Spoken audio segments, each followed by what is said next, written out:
Moment ಮಾಡೋದು ಮುಂದಕ್ಕೆ ಬರುತ್ತೆ ನೋಡಿ.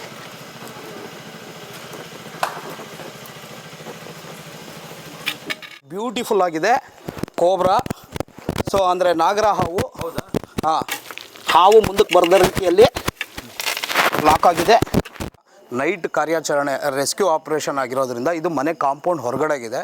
ಕರ್ನಾಟಕದಿಂದ ಯಾರೇ ಫೋನ್ ಮಾಡಲಿ, ಪ್ರತಿ ಜಿಲ್ಲೆ ಪ್ರತಿ ತಾಲೂಕಲ್ಲೂ ನಮ್ಮ ವನ್ಯಜೀವಿ ಸಂರಕ್ಷಕರಿದ್ದಾರೆ. ಆ ಲೊಕೇಶನಲ್ಲಿ ರೆಸ್ಕ್ಯೂ ಮಾಡಿದ್ವಿ, ಈ ಲೊಕೇಶನಲ್ಲಿ ಬಿಡ್ತಾ ಇದ್ದೀವಿ. ಅಡ್ಡವಾಗಿ ಇಟ್ಕೋಬೇಕು. ಯಾಕೆ ಅಡ್ಡವಾಗಿ ಇಟ್ಕೋಬೇಕು ಅಂದರೆ ಹಾವು ನಮಗೆ ವಾಪಸ್ ಕಡಿದೇ ಇರಲಿ ಅಂತ. ಹಾವನ್ನು ಜಸ್ಟ್ ಡಿಸ್ಟರ್ಬ್ ಮಾಡಿದ್ರೆ ಸಾಕು, ಅದೇ ಹೋಗುತ್ತೆ ನೋಡಿ. ಮೂಮೆಂಟ್ ಮಾಡ್ತಾ ಇದೆ, ಹೋಗುತ್ತೆ.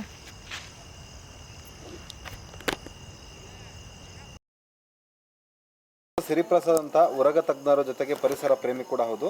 ಇವರು ಒಂದು ಹಾವನ್ನ ಹೇಗೆ ರೆಸ್ಕ್ಯೂ ಮಾಡಬೇಕು ವಿತೌಟ್ ಎನಿ ಅದಕ್ಕೆ ಡ್ಯಾಮೇಜ್ ಆಗದ ರೀತಿ, ಎಷ್ಟೋ ವಿಧವಾಗಿ ನೋಡಿರ್ತಾರೆ ರೆಸ್ಕ್ಯೂ ಮಾಡೋ ಅಂಥದ್ದು. ಸಿರಿಪ್ರಸಾದ್ ಅವ್ರು ಮಾಡೋ ಅಂಥ ರೆಸ್ಕ್ಯೂ ನಮಗಂತೂ ಭಾಳ ಇಷ್ಟ ಆಗಿದೆ. ಲಾಸ್ಟ್ ವಿಡಿಯೋ ಕೂಡ ಲ್ಯಾಕ್ಸ್ ಟುಗೆದರ್ ನೋಡಿದೆ. ಸೊ ಇವತ್ತು ಲೈವ್ ಆಗಿ ತೋರಿಸ್ತಾ ಇದ್ದಾರೆ ಸರ್. ಇದು ಓಕೆ, ಬಿಫೋರ್ ಈಗ ಕತ್ಲಾಗಿರೋದ್ರಿಂದ ನೈಟ್ ಕಾರ್ಯಾಚರಣೆ ರೆಸ್ಕ್ಯೂ ಆಪರೇಷನ್ ಆಗಿರೋದ್ರಿಂದ ಇದು ಮನೆ ಕಾಂಪೌಂಡ್ ಹೊರಗಡೆಗಿದೆ. ಸೊ ನ್ಯಾಚುರಲ್ ಆಗಿ ನಾವು ಅದನ್ನು ಒಳಗಡೆ ಬರುತ್ತೆ ಅನ್ನೋ ಥ್ರೆಟ್ಟು ಅಥವಾ ಪ್ಯಾನಿಕೋ ಅವ್ರಿಗೂ ಇದೆ. ಸೊ ನಾವೀಗ ಅದನ್ನು ರೆಸ್ಕ್ಯೂ ಮಾಡ್ತೀವಿ. ರೆಸ್ಕ್ಯೂ ಮಾಡೋಕ್ಕೆ ಮುಂಚೆ ಬಿಫೋರ್ ನಮ್ಮ ಸೇಫ್ಟಿ ಗೇರ್ಸ್ ಏನಿರಬೇಕು ಅಂದರೆ ಹೆಡ್ ಟಾರ್ಚ್ ಇರಬೇಕು. ಸೊ ನಾರ್ಮಲಾಗಿ ಹೆಡ್ ಟಾರ್ಚ್ ನಾವು ಹಾಕ್ಕೊಳ್ಳೋಣ. ಜೊತೆಗೆ ಹಾವನ್ನ ಸೇಫಾಗಿ ಬ್ಯಾಗು ಮತ್ತು ಪೈಪಿಂದ ಅದನ್ನು ಎಷ್ಟು ನೀಟಾಗಿ ಸೇಫಾಗಿ ರೆಸ್ಕ್ಯೂ ಮಾಡ್ಬೋದು ಅನ್ನೋದನ್ನ ತಿಳಿಸ್ಕೊಡ್ತೀನಿ ಬನ್ನಿ. ನಾರ್ಮಲ್ ಆಗಿ ಹಾವುಗಳು ಈ ಜಾಗಕ್ಕೆ ಯಾಕೆ ಬರುತ್ತೆ ಅಂದರೆ ಅದಕ್ಕೆ ಪೂರಕವಾದ ವಾತಾವರಣನ ನಾವು ಕ್ರಿಯೇಟ್ ಮಾಡಿರ್ತೀವಿ. ಇದು ನೇಚರಲ್ಲಿ ಅದೇ ಹುಟ್ಟಿ ಬೆಳೆದು ಓಡಾಡೋ ಅಂಥ ಜಾಗ. ಇಲ್ಲಿ ಕಪ್ಪೆ ಇಲಿಗಳು ಸಾಮಾನ್ಯವಾಗಿ ಸಿಗೋವಂಥದ್ರಿಂದ ಅವುಗಳು ಬಂದಿರ್ತವೆ. ಸೊ ಅವನ್ನು ಸುಲಭವಾದ ರೀತಿಯಲ್ಲಿ ಅದಕ್ಕೂ ಕೂಡ ಯಾವುದೇ ನೋವು ಆಗದಾಗೆ ನಾವು ಈ ಪೈಪು ಮತ್ತು ಬ್ಯಾಗ್ ಸಹಾಯದಿಂದ ಹೇಗೆ ರೆಸ್ಕ್ಯೂ ಮಾಡ್ತೀರಾ ಅಂತ ನೋಡ್ಕೊಳ್ಳಿ. ಸೊ ಇನ್ನೂ ಹಾವು ಐಡೆಂಟಿಫೈ ಆಗಿಲ್ಲ, ಯಾವುದಿದೆ ಏನು ಅಂತ ಗೊತ್ತಿಲ್ಲ. ಬಿಫೋರ್ ದಟ್ ನಾವು ಪೈಪು ಬ್ಯಾಗ್ನ ಪ್ಲೇಸ್ ಮಾಡೋಣ.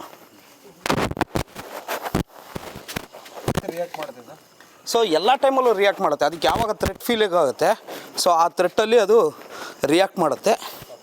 ಸೊ ಈಗ ಹಾವು ಡೆತ್ ಆದವರಲ್ಲಿ ನಾವೇನು ಮಾಡೇ ಇಲ್ಲ, ಅದೇ ಬಂದ್ಬಿಟ್ಟು ಬೈಟ್ ಮಾಡ್ತು ಅಂತ ಹೇಳ್ತಾರಲ್ವಾ ಸರ್? ಅದೆಲ್ಲ ನೋಡಿ, Newton's third law, for every action there is an equal and opposite reaction. So ನಾವು ಆ್ಯಕ್ಷನ್ ಕೊಟ್ಟರೆ ಅವು ರಿಯಾಕ್ಷನ್ ಕೊಡ್ತವೆ. ಸೊ ಈಗ ಇಲ್ಲಿರುವಂಥ ಹಾವು ಬನ್ನಿ ಈ ಕಡೆ ತೋರಿಸ್ತೀನಿ. ಇದೆಯಾ ಸರ್ ಅಲ್ಲಿ? ಹಾಂ, ಬ್ಯೂಟಿಫುಲ್ ಆಗಿದೆ ಕೋಬ್ರಾ. ಸೊ ನೀವು ನೋಡ್ಬೋದು ಪಾಟ್ ಸಂದಿಯಲ್ಲಿ ಹೇಗೆ ಐಡೌಟ್ ಆಗಿದೆ ಅಂತ ಕಾಣುತ್ತಾ? ಹಾಂ ಸರ್. ಸರ್ ಈಗ ಸೊ ಅದ್ರ ಮೇಲೆ ಸ್ಪೆಕ್ಟಿಕಲ್ಸ್ ಮಾರ್ಕ್ ಇದೆ. ಸೊ ಅದ್ರ ಸ್ಕೇಲ್ಸ್ ನೋಡ್ಬೋದು. ಸೊ ಇದನ್ನ ನೋಡಿದ ತಕ್ಷಣ ಕ್ಲೀನಾಗಿ ಗೊತ್ತಾಗ್ಬಿಡುತ್ತೆ ನಮಗೆ. ಇದನ್ನ ಇರ್ಬೋದು ಸರ್ ಅದಕ್ಕೆ ಮೇ ಬಿ ಅಪ್ರಾಕ್ಸಿಮೇಟ್ಲಿ ಒಂದು 5 years ಪ್ಲಸ್ ಇರಬಹುದು, ಅಥವಾ 6 years ಇರ್ಬೋದು. ಏಜ್ ಆದಂಗೆ ಸ್ನೇಕ್ ಬೈಟ್ ಮಾಡೋಂಥದ್ದು ರಿಯಾಕ್ಷನ್ಸ್ ಕಡಿಮೆ ಆಗುತ್ತೆ ಹೇಗೆ? ಇಲ್ಲ, ಹುಟ್ಟಿದ ಬಾರ್ನಿಂದನೂ ಕೂಡ ಅವುಗಳ ರಿಯಾಕ್ಷನ್ ಟೈಮ್ ಸೇಮ್ ಇರುತ್ತೆ. ಸೊ ಅದು ಬೆಳೆದ ಹಾಗೆ ಲೆಂತಿ ಆಗುತ್ತೆ. ಜೊತೆಗೆ ಅದರದ್ದು ಸ್ಪೆಕ್ಸ್ ಮಾರ್ಕ್ಸು ಅಥವಾ ಅದರದ್ದು ಸ್ಕೇಲ್ಸ್ ಏನಿದೆ ಲೆಂತ್ ಆಗಕ್ಕೆ ಸ್ಟಾರ್ಟ್ ಆಗುತ್ತೆ. ಬಟ್ ಯಾವುದೇ ರೀತಿ ಏನು ಕೊಲೆಟ್ರಲ್ ಡ್ಯಾಮೇಜ್ ಆಗಲ್ಲ. ಇದನ್ನು ಟಚ್ ಮಾಡಲ್ಲ ಹಾವನ್ನು. ಬಟ್ ಆದರೆ ಹಾವು ತನ್ನ ಪಾಡಕ್ಕೆ ತಾನು ಹೇಗೆ ಹೋಗುತ್ತೆ ಅನ್ನೋದನ್ನ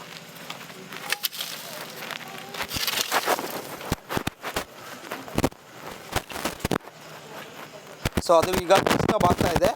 ಸೊ ಡಿಸ್ಟರ್ಬ್ ಆದಾಗೆ ಅದೇ ಮೂಮೆಂಟ್ ಮಾಡುತ್ತೆ ನೋಡಿ. ಜಸ್ಟ್ ಅದನ್ನು ಡೈರೆಕ್ಟ್ ಮಾಡ್ತಾ ಇದ್ದೀನಿ. ಈಗ ಅದೇ ಮೂಮೆಂಟ್ ಮಾಡೋದು ಮುಂದಕ್ಕೆ ಬರುತ್ತೆ ನೋಡಿ.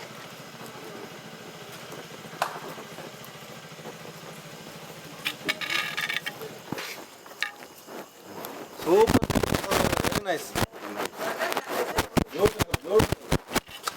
ಯಾವುದೇ ರೀತಿ ಅದು ತೊಂದರೆ ಆಗದ ರೀತಿಯಲ್ಲಿ ಒಂದೊಂದು ಕಡೆ ಏನು ಮಾಡ್ತಾರೆ, ಕಾಂಪೌಂಡ್ ಎಲ್ಲ ಹೊಡ್ಕೊಳ್ತಾರೆ. ಸೊ ಇಷ್ಟೇ ರೆಸ್ಕ್ಯೂ ಮಾಡೋವಂಥ ಸುಲಭವಾದ ವಿಧಾನ. ನಾನು ಸಪೋರ್ಟ್ ತೊಗೋತೀನಿ. ಹಾವು ಮುಂದಕ್ಕೆ ಬರದ ರೀತಿಯಲ್ಲಿ ಲಾಕ್ ಆಗಿದೆ. ಸೊ ಈಗ ನಾಟ್ ಮಾಡಬೇಕು. ಸೊ ನಾಟ್ ಮಾಡಬೇಕಾದ್ರೆ ಅದ್ರ ಟೈಲ್ ಏನಾದ್ರು ಇಲ್ಲಿದೆಯಾ ಅಂತ ನೋಡ್ಕೋತೀನಿ. ಟೈಲ್ ಏನೂ ಇಲ್ಲ.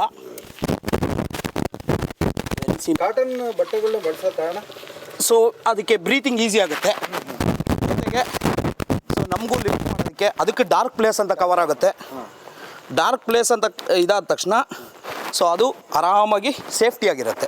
ಇದನ್ನು ಎಲ್ಲಿ ನೀವು ರೆಸ್ಕ್ಯೂ ಮಾಡಿಬಿಡ್ತೀರಾ ಅದನ್ನು? ಸೊ ಇದ್ರದ್ದು ಹ್ಯಾಬಿಟಾಟ್ ನೋಡಬೇಕು. ಹ್ಯಾಬಿಟಾಟ್ ನೋಡಿ ಇದ್ರ ಸರೌಂಡಿಂಗ್ ಹ್ಯಾಬಿಟಾಟ್ ಏನಿರುತ್ತೆ ಅಲ್ಲೇ ರಿಲೀಸ್ ಮಾಡಬೇಕು. ಫೀಲ್ ಆಗಲ್ಲ. 12 ವರ್ಷ ಅಂತ ನಿಮ್ಮ ಮನೆಗೆ ಹಂಗೆ ಹುಡ್ಕೊಂಬರಕ್ಕಿದ್ರೆ ಸುಮಾರು ಜನಕ್ಕೆ ಇದುವರೆಗೂ ಲಕ್ಷಾಂತರ ಜನ, ನೂರಾರು ಜನ, ಸಾವಿರಾರು ಜನ ರೆಸ್ಕ್ಯೂ ಮಾಡ್ತಾರೆ. ಅವ್ರನ್ನೆಲ್ಲ ಹುಡ್ಕೊಂಬರ್ಬೇಕಲ್ವಾ? ಅದೆಲ್ಲ ಸುಳ್ಳು. 100% ಅವೆಲ್ಲ ನೋಡಿ ಸರ್, ಕೆಲವು ನಂಬಿಕೆಗಳನ್ನ ಇಟ್ಕೊಂಡಿದ್ದಾರೆ, ಕೆಲವು ಮೂಢನಂಬಿಕೆಗಳಿದೆ. ಸೊ ಆ ಮೂಢನಂಬಿಕೆಗಳ ಮೇಲೆ ನಾವು ನಂಬಿಕೆಗಳನ್ನ ಹೇರಬೇಕು. ನಂಬಿಕೆಗಳು ಎಷ್ಟು ಇಂಪಾರ್ಟೆಂಟೋ ಮೂಢನಂಬಿಕೆಗಳನ್ನ ಅಷ್ಟೇ ನಾವು ತೆಗೆದುಹಾಕಬೇಕು. ಇಷ್ಟೇ ಸಿಂಪಲ್ ಕಾನ್ಸೆಪ್ಟು. ಸೊ ನೀವು ಬದುಕಿ ನಮ್ಮನ್ನು ಬದುಕಿಸಿ ಅಂತ ಅವು ಕೇಳ್ತಾ ಇದ್ದಾವೆ. ಇದರಿಂದ ಹಾವಿಗೂ ಕೂಡ ಸೇಫ್ಟಿಯಾಗಿರುತ್ತೆ, ನಾವು ಕೂಡ ಸೇಫ್ಟಿಯಾಗಿರ್ತೀವಿ. ಇದಾದ ತಕ್ಷಣ ಈ ಜಾಗವನ್ನು ಮಾಡಿದ್ರೆ ಸೊ ನಮಗೆ ಬೈಟ್ ಆಗೋ ಸರ್. ಈಗ ತಾನೇ ರೆಸ್ಕ್ಯೂ ಮಾಡಿದಂಥ ಒಂದು ನಾಗರ ಹಾವನ್ನು ರಿಲೀಸ್ ಮಾಡೋಕ್ಕೆ ಬಂದಿದ್ವಿ. ನೋಡಿ ಈ ಕಲ್ಲುಗಳೇನು ಹಾಕಿದ್ದಾರೆ, ಈ ಕಲ್ಲುಗಳು ಈ ಹೊಲದ ಸಾಲಲ್ಲಿ ಇದು ನ್ಯಾಚುರಲ್ ಹ್ಯಾಬಿಟಾಟ್ ಆಗುತ್ತೆ. ಆ ಲೊಕೇಶನಲ್ಲಿ ರೆಸ್ಕ್ಯೂ ಮಾಡಿದ್ವಿ, ಈ ಲೊಕೇಶನಲ್ಲಿ ಬಿಡ್ತಾ ಇದ್ದೀವಿ. ಜಸ್ಟ್ ಡಿಸ್ಟರ್ಬ್ ಮಾಡಿದ್ರೆ ಸಾಕು, ಅದೇ ಹೋಗುತ್ತೆ.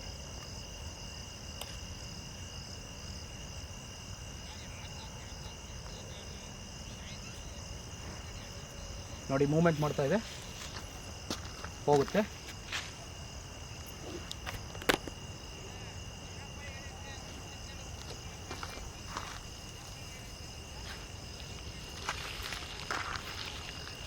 ಹೋಯ್ತು ಸರ್. ನೋಡಿ ಅಲ್ಲಿ ಬಂಡೆ ಹತ್ರಕ್ಕೆ ಹೋಯ್ತು, ಆ ಗಿಡಗಳು ಅಲ್ಲಾಡ್ತಾ ಇದೆ, ಸೇಫ್ ಜಾಗಕ್ಕೆ ಸೇರ್ಕೋತು.